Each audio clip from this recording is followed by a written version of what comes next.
Howdy y'all and welcome. Hope everybody's doing well out there so far. Let's go ahead and get right on into it here. As you can see, we have what is now Hurricane Debby made landfall as a Cat 1 this morning with max winds of 81 mile an hour with a low pressure of 981. Of course, it's expected to weaken down into a tropical storm later today.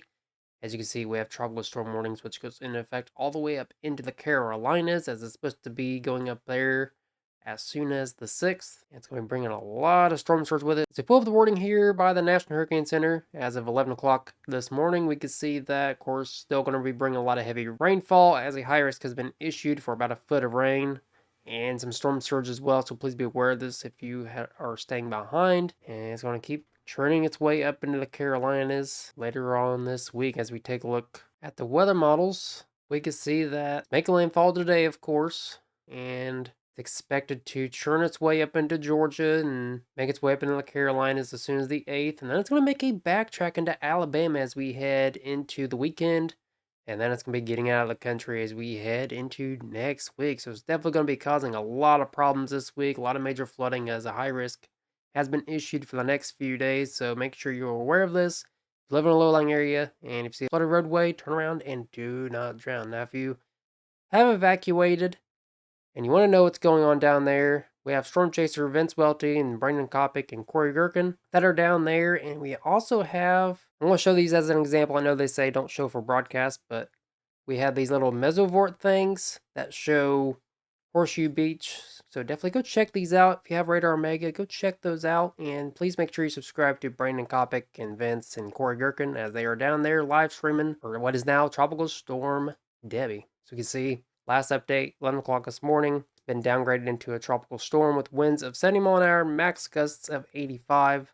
Definitely, if you are still down there, please hunker down. Be aware of major flooding and some storm surge. Be aware that if you're on the northeastern side of a hurricane, that tornadoes will happen. As you can see, tornado watches have already been issued ahead of Debby, as tornadoes do happen on the northeastern side of hurricanes and tropical storms. So definitely be aware of tornadoes, major flooding, and high winds due to this big old tropical storm. So now that we know the track of Debby and what kind of impacts it could cause, let's go and take a look at what kind of severe weather we could be dealing with the next few days. Now, as I turn those alerts off, we can see that there is obviously a slight risk down here where that tropical storm is. Of course, tornadoes and high winds are the main threat down there, with some major flooding, of course. As you can see, we also got a couple slight risk zones, one over here from Minnesota down into Wisconsin, into northern Illinois, and another one over here in northern Ohio up into the northeast. Now, as we take a look at what kind of risks y'all could be dealing with, looking like a pretty big chance for tornadoes is going to be possible, as a 5% chance has been issued from southern Minnesota down into southwestern Wisconsin. We also have a damaging wind threat, of course, 15% chance within both slight risk zones. And we'll also have a large hail threat as well. As we push off into Tuesday, we have a marginal risk in effect over here from Indiana on over into Delaware. And we also have a slight risk over here by Montana. Surrounding that is a marginal risk as well. Now, the tornado risk ain't showing up here on Radar Omega, but we do have tornado risk over here by Georgia and South Carolina due to Debby moving its way towards the north. And that'll also accompany a damaging wind threat with it as well, as there is a damaging wind threat mainly up here by Montana and over here, both marginal risk zones. As far as the large hail threat goes, we got a 15% chance for large hail up here by Montana. No large hail threat down here where that tropical storm's at, because tropical storms don't bring hail, surprisingly. As we move off into hump day, we can see that there is a marginal risk over here from the Dakotas down into Colorado, and this also includes Myrtle Beach as well, due to, obviously, tropical storm Debby. As we take a look at the 4-day outlook, we don't have much in the way of any sort of threats, which is some good news. And as we take a look at what kind of flooding we could be dealing with, we obviously know there's going to be a high risk for the next few days. Pull up how much rainfall y'all could be getting in on.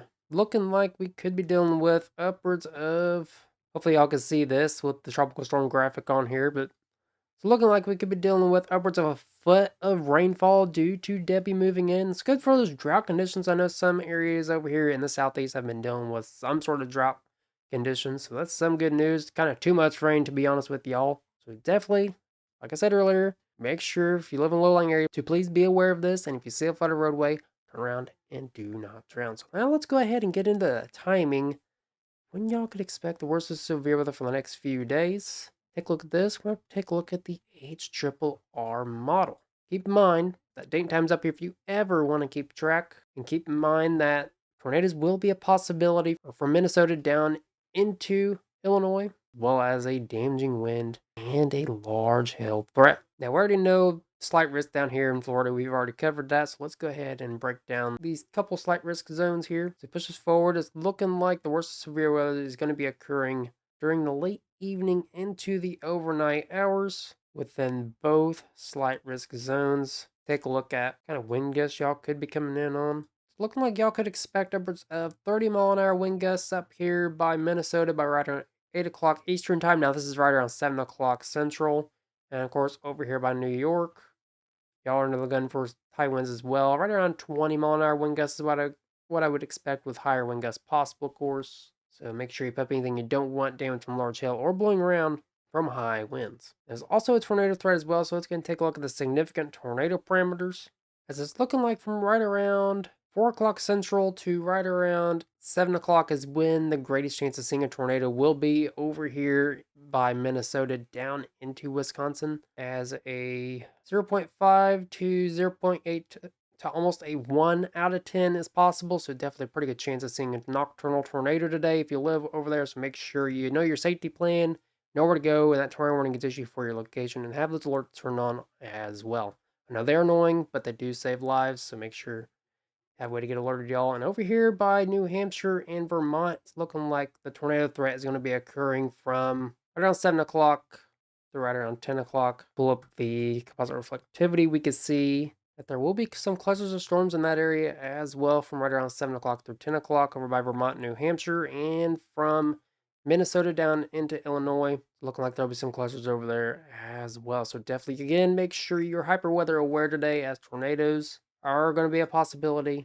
Make sure you are aware that power outages are going to be likely today as well due to these high winds, and make sure you put up anything you don't want damage from large hail as well. Now, as we move off into Tuesday, we got a slight risk up here by Montana and a marginal risk from Indiana on over into Delaware. Now, we're going to lower this down to the 12Z run as we push us off into Tuesday. Push us off into Tuesday, we can see that not much is going to be happening through the early morning hours. Some scattered thunderstorms going to be possible, non-severe, of course. And as we move off into the afternoon hours, storms are going to start to bubble up over here in Montana. Keep in mind that high winds and large hail are going to be a possibility tomorrow over here by Montana, as well as from Indiana over into Delaware. And it's looking like the worst of severe weather tomorrow is going to be mainly a early afternoon into early evening event.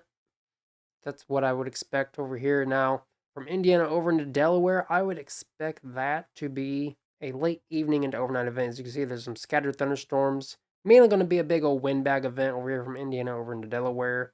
And of course, over here in the Carolinas, there is a threat for severe weather tomorrow as well, mainly due to Tropical Storm Debby, so definitely be aware of this. Now, before I bore y'all, I'm going to take a look at the wind gusts. Since there is no tornado threat tomorrow, we can see at right around 3 o'clock Mountain Time, 5 o'clock Eastern Time, of course. Right around 30-mile-an-hour wind gusts could be possible, so definitely be aware of power outages. And make sure you put up anything you don't want blowing around as well. And make sure you put up anything you don't want damage from large hail as well tomorrow. Basically, next couple of days going to be a big old windbag event. And if you live down here from Indiana over into Delaware, it's a low wind threat for high winds, but I would expect upwards of right around 20 to 30 to 40-mile-an-hour wind gusts possible. So definitely, again, power outages could be likely, as that is really the only threat tomorrow over here from Indiana over into Delaware. Now, again, I'm repeating myself, but looking like the next couple days could be pretty busy for severe weather, as we have a tornado threat mainly down in Florida, up into Minnesota, down into Illinois.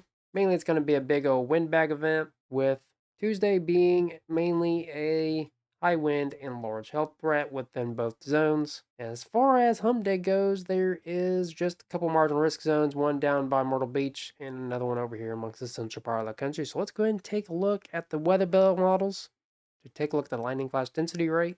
Since we don't know what the main risks for hump day will be, we'll take a look at the lightning flash density rate here on the Euro. We already know that Tropical Storm Debby will be bringing high winds and some tornadoes to much of the Carolinas by hump day as it moves its way towards the north.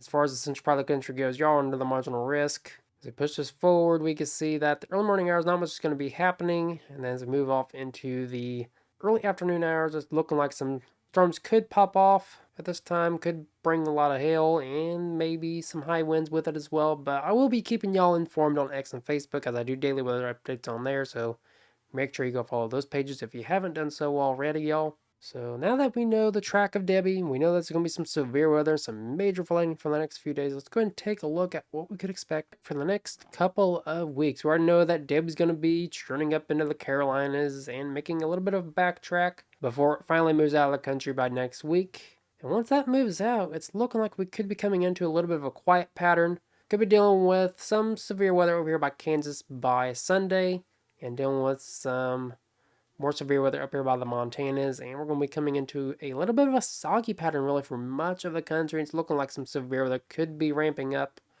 over here in the central part of the country as we head into the meat and potatoes of August. As we take a look at the Climate Prediction Center's 6 to 10 day precipitation outlook, it's looking like much of the country is going to be above average except for from Louisiana up into Michigan, as below average precipitation is going to be expected for y'all. Y'all could use some dry conditions down here by Florida as well. If you take a look at the next 8 to 14 days, take us all the way out towards the middle parts of August, it's looking like much of the country is going to be well above average. So some good news for those drought-like conditions out there.